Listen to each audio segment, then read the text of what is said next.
స్వయమైన ప్రియురాలికి ప్రేమతో రాసిన ప్రేమలేఖ స్వయమైన చేతులతో ముక్కలుగా చింపిందే మనసు లేక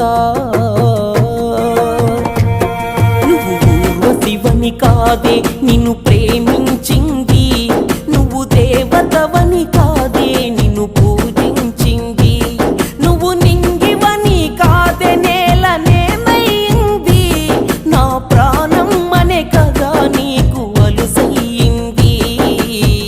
రాతలో